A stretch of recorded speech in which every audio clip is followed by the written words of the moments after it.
Throughout time, people across the world told each other tales of how they came to be, of heroes and monsters, romance and tragedy, death and rebirth. Mythology helped shape the ancient world, explaining the unexplainable. This is Mythology Unleashed.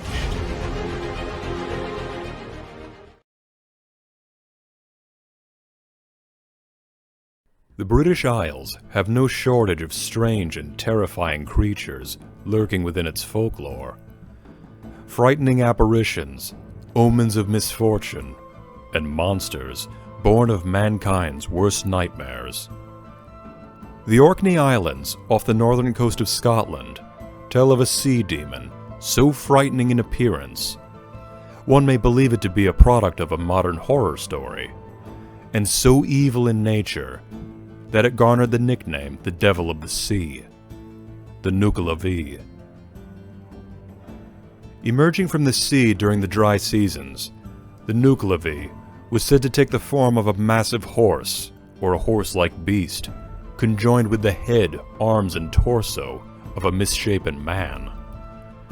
Its human-like head was large, perhaps 3 feet around, or 10 times the size of a normal person's, with a gaping smile and rotting teeth.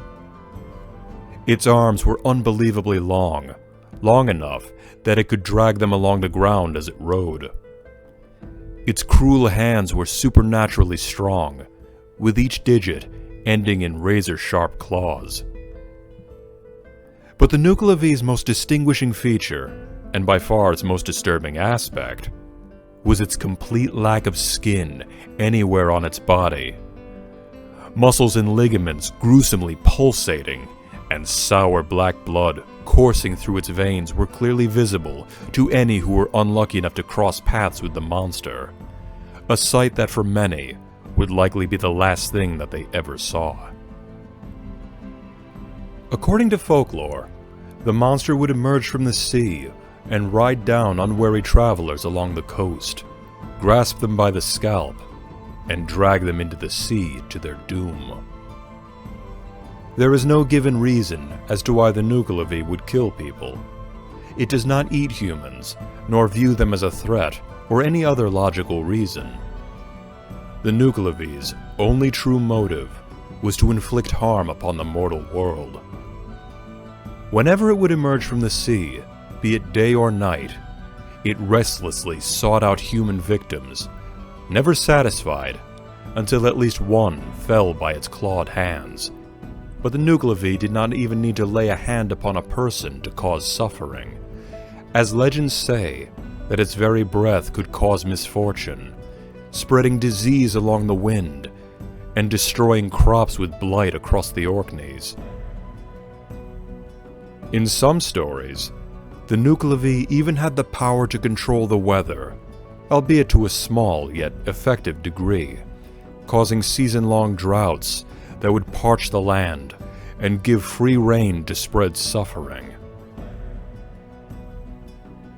Though the Nuckelavee was a powerful and terrifying demon, it was not without its weaknesses. First, the Nuckelavee was said to detest the smell of burning seaweed, an act that was part of the method to create fertilizers, and kept the creature at bay.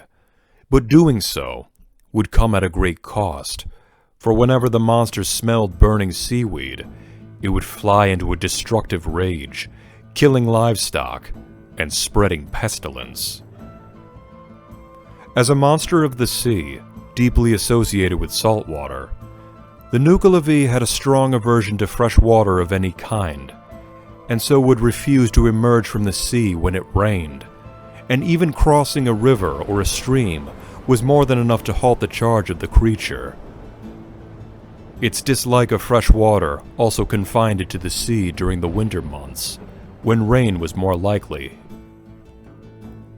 And lastly, during the summer months, the Nuckelavee was said to be restrained beneath the waves by a deity called the Mother of the Sea, allowing the peoples of the archipelago a chance to live free of the demon, at least for a short while.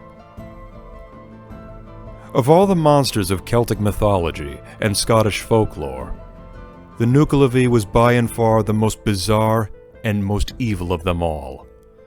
Its disturbing and gruesome skinless form was enough to give even the bravest of souls nightmares, and its horrific appearance was only matched by its cruel and evil nature. Wherever the Nuckelavee went, suffering would ensue, be it in the form of merciless killing of travelers, spreading disease, or destroying crops and bringing famine, and all simply for the creature's desire to harm others. This monster of Orcadian legend shows that evil can take some of the most despicable and nightmarish forms. But even the greatest and scariest of evils can yet be overcome.